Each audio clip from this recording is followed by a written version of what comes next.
Hi there everyone, this is Michael Pelham appearing for the first time in Void Dwarf Studios. I know it's horrifying, isn't it? But we'll get through it, that's the hope anyway. First off, I just wanted to say thank you all so much for your subscriptions. Like, hitting 50 subscribers is a massive milestone for this channel and I'm really proud of it.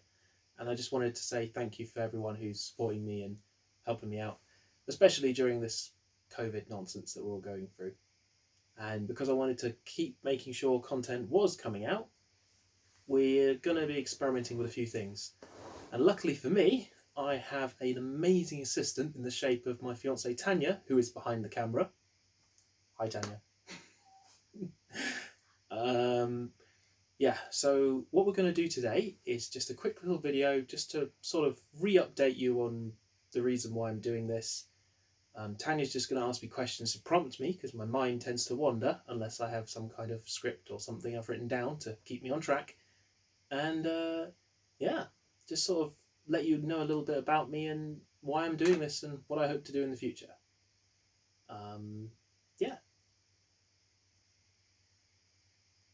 First question. How long have you been playing Warhammer for? Too long. I started playing Warhammer when Fantasy 7th edition was out. I was 13 or 14, so that's 17 years ago now. That's kind of terrifying. And the first game I played was 40k. I naively got a box of tactical marines and started painting them to look like ultramarines. But it's okay. I learned my error of my ways very quickly, and then I moved on to Space Wolves, so it's all okay. But the game I mostly played was Warhammer Fantasy, because I saw dwarves, love these little bearded guys, and I saw Bretonians, and if you've seen my Bretonian video, then you'll know that they're one of my favourite just fictional armies, cultures out there. They're some of my favourites. And I still play dwarves in Age of Sigmar in their various incarnations, but you lose a lot. I do lose a lot, particularly to your Nighthorn. I don't know, my goblins ate you pretty well. It's true. I think the last battle, which we had on holiday, which if you check out Instagram, you'll see what happened to my poor Dwarven Alliance. I think the main thing I've learned from that is I need to stop allying armies. I need to just have one army, stick with it, and then just buff it out so I can actually use all of their abilities. That was one of the big things I learned from that game, and I will have revenge. It's unlikely I'll get revenge. For some reason, my partner is annoyingly good at playing her armies, even when she's just played them for the first time. All the dice love her. Second time, thank you. Oh yeah, it was your second time. Sorry, you beat your brother in your first game. That's funny. He's not going to appreciate that. No, he's not going to appreciate it. He does watch this. Sorry, Sam. Come at me, bro. I had a little hiatus from Warhammer when I was off at university, and that's because you couldn't afford it. Because I couldn't afford it, really. That's the realistic reason. So there was a 2-3 year hiatus from it, and then came back into it. Met a big group of friends in Surrey.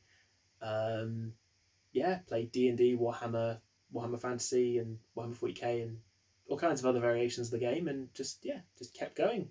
Until you met me and I made you play Sigmar. Yes, if it wasn't for Tanya, my fiancée, I would not have gotten into Age of Sigmar because I was very, very salty about what happened to Warhammer Fantasy. I was so salty at the time that I decided to sell my Bretonians off.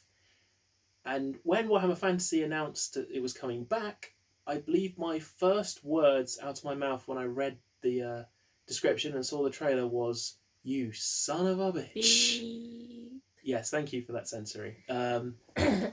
Because now I really regret selling my Bretonians, because if Warhammer Fantasy does come back and is similar, maybe not the same, but similar to what it was, I'm going to have to collect Bretonians again, because we could make a deal. Yeah. For every view and every like your Bretonian video has, I will put money towards replacing that army. This has been recorded on camera, folks.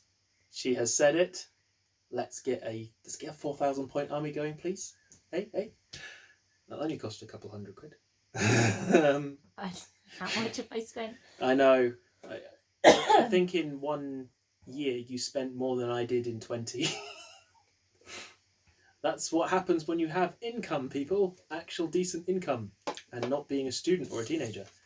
So yeah, I've just kept playing it. I really enjoy narrative-based games, and Warhammer 40k and fantasy, on the whole, and Age of Sigmar, it's gaining my respect. The stories are on the whole pretty good. Warhammer Fantasy is what really got me stuck into the hobby, but 40k story is fantastic, creative. Some of the latest decisions DW have been making have made me scratch my head, but I'm curious still to see where they take it. Age of Sigmar has been way better than I gave it credit for, and like I said, Tanya kind of got me into it because she was really keen on the Nighthaunt, and I went, alright, I'll find some dwarves and I'll give it a go and see what it's like, and yeah, I enjoy it. It's actually quite a fun game to play. Next question. It would help if we wrote questions down. It would help if we scripted these things, but okay. I am all about improv. So we've had... What got you into the hobby? So we've heard how long you've been playing. So when did you first come across Games Workshop? We just now changed most of their stores to Warhammer. Yeah. So when did you come across it?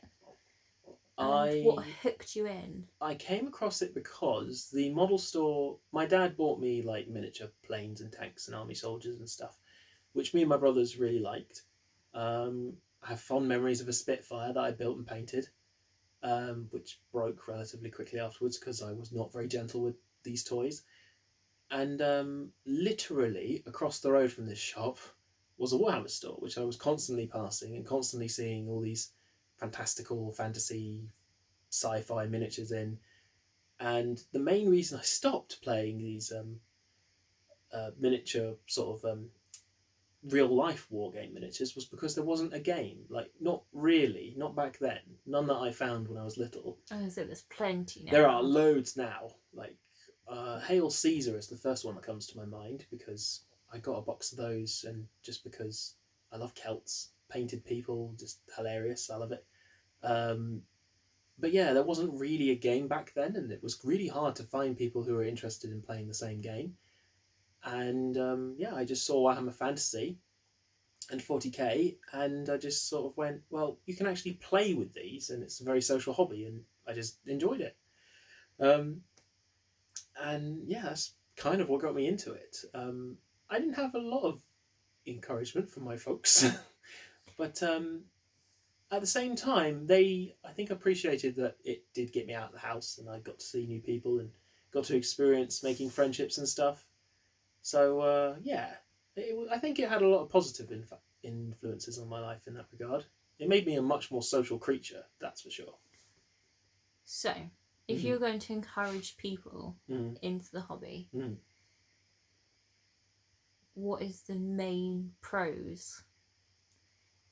Say, like you said, you didn't have much encouragement from your parents, and there is reasons for that. Yeah, there were reasons. But if you were trying to encourage me to buy it for my kids when they're the right age, so what, probably about 12, 13, 14 is probably the right age. Yeah, I would say that's around the right age. What would you say to encourage people? So... I would say, I think, first of all, I would say it's cheaper than drugs. No. Michael. Unfortunately, that might not be true. No. What I would honestly say is that the tabletop wargaming hobby is a fantastic way for people to not only learn how to socialise and meet new people, but you also get a lot of relatively instant gratification. Like, I've recently got this beautiful model here, which was a limited edition Sister of Battle. It took months. It took months to turn up. I ordered that in, was it April? April, yeah. We're still waiting for the Indomitus box. And that arrived yesterday. Yep, and I built it the same night. But the thing is, the great thing about miniatures is that on the whole, once you've built them, you've instantly achieved something. Even if you're a terrible painter, and everyone is starting off. I wasn't. Oh, yeah, okay. Tanya was actually annoyingly good starting off.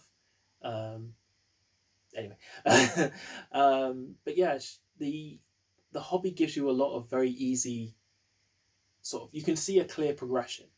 Like you build your first model and you're like, oh, cool, I've done it, and then you learn how to paint it, and you can continuously improve yourself and learn new skills.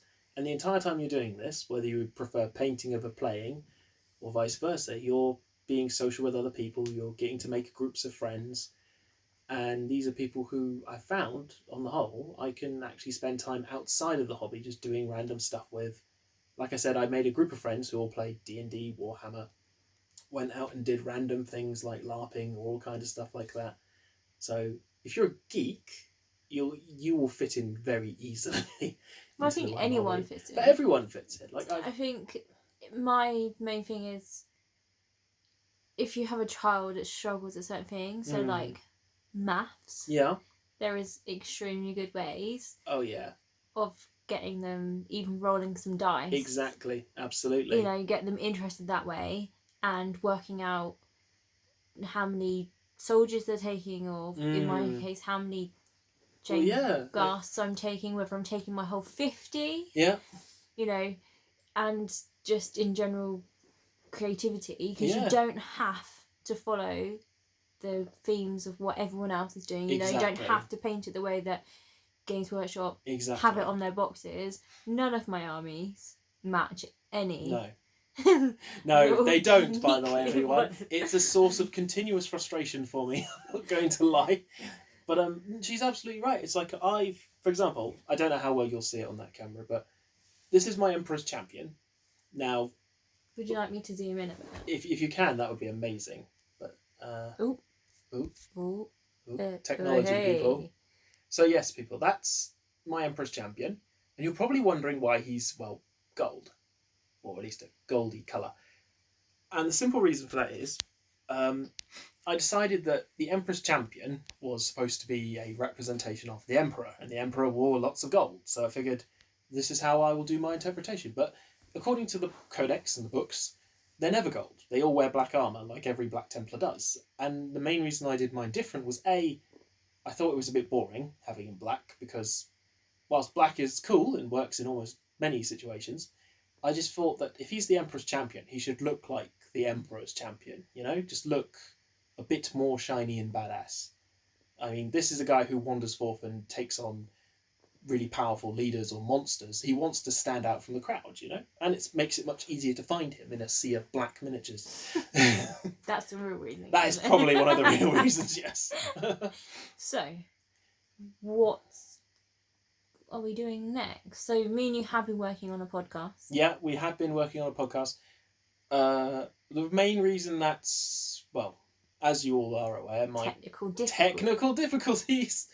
We are still trying to work out how to get the PC fixed, but hopefully in a couple weeks or so.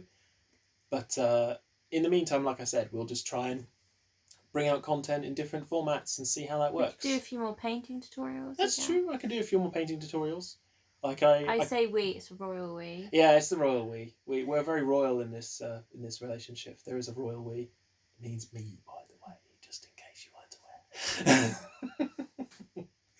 aware. I just poke and make fun of things. It does work. It's a tried and tested method. But no, in all seriousness, I can do some more painting tutorials. I need to paint my Sister of Battle, so that could be one if people want to see that. I have quite a few other miniatures. You could start painting some of mine if you like. It's true. I could paint some of yours. I have lots of armies that need painting. Yeah. You like painting, but you really need to be in the mood for it. I feel that's the one thing, like, if you get into this hobby, you never finish an army. No. My Black Templars are the longest army I've ever had. Except, my Bretonians I sold off. But anyway, my Black Templars have been 15 years collecting Black Templars in one way or another. I have over 6,000 points worth. It's a ridiculous amount of money, to be frank. But there's still stuff I want to put in that army. Like, I want to get some of the Chapter Master miniatures just because I want some more variations on characters and all that kind of thing. There's always something you'll end up getting for your army. Or what happens is you finish models that you don't like painting. Yeah. Like orcs, because Yeah. they're green. Like orcs. And then good friends. I know, Daniel. good friends. Daniel, thank you very much. I appreciate. At least it wasn't a box of 20 orcs. I appreciate that. Well, that was what I was going to do. I know.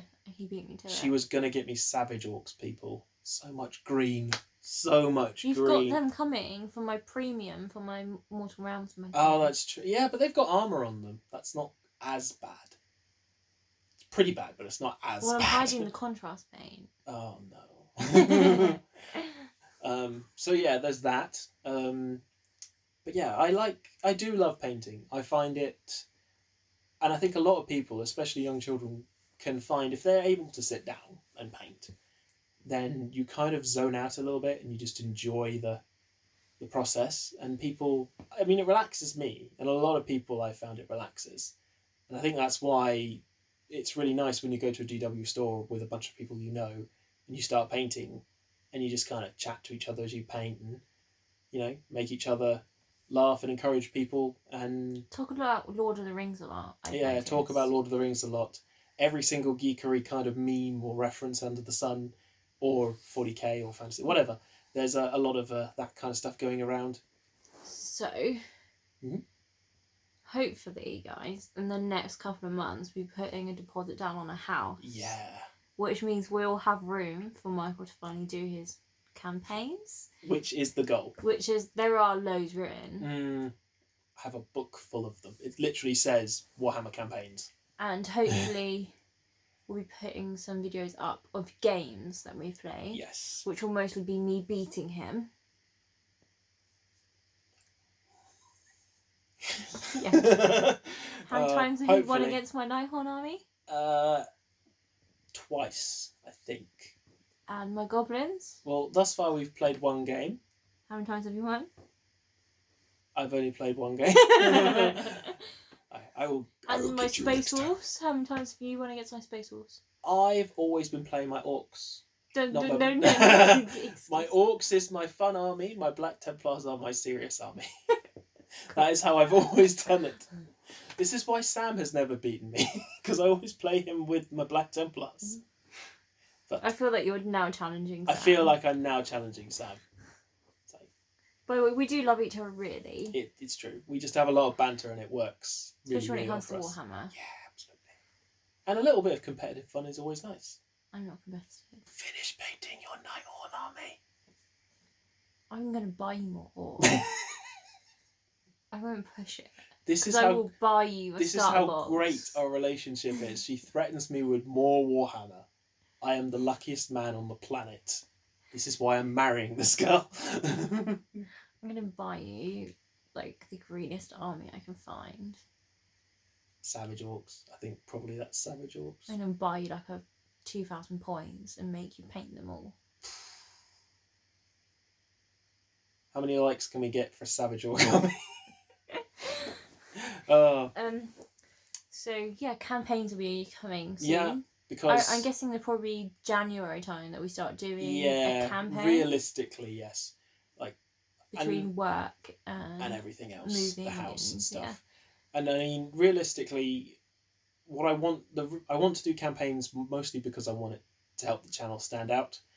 I've seen places like Mini Wargaming was inspirational, Arch Warhammer was inspirational, and there were a bunch of other channels that I really, really found inspiring, and I had a lot of support from primarily Tanya, but a lot of people have just kind of said, do it. You really want to do this. You've been wanting to do this for years. Just do it. Get on with it. See if it works.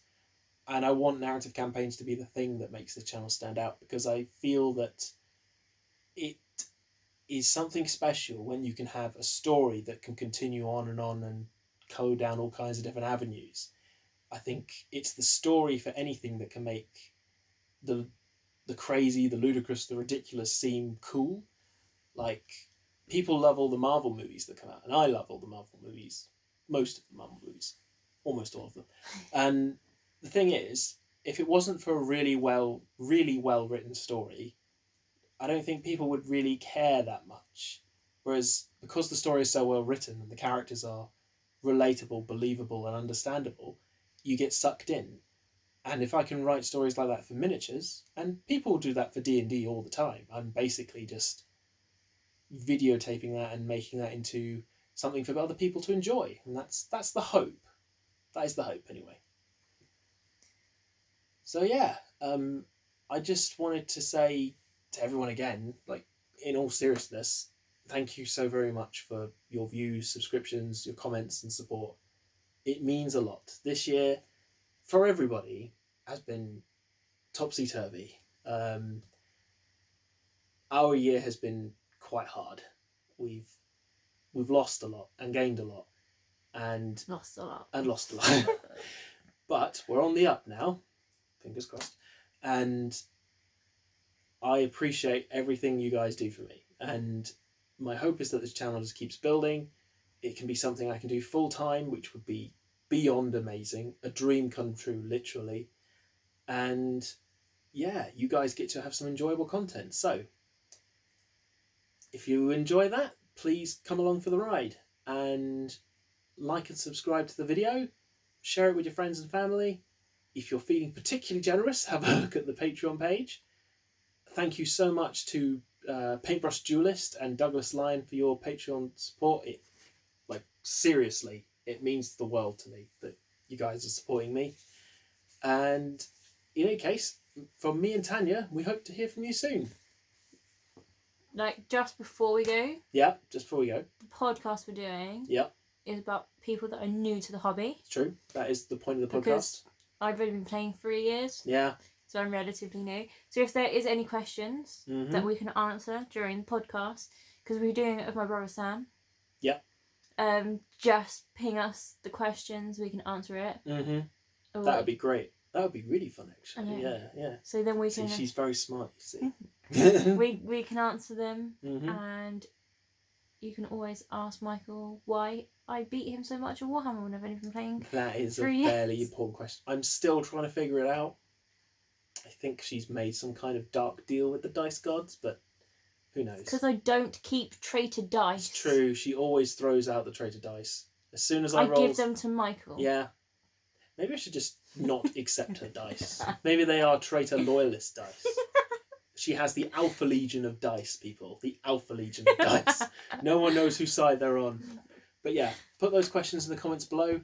And thank you all very much for watching. Take care, everyone.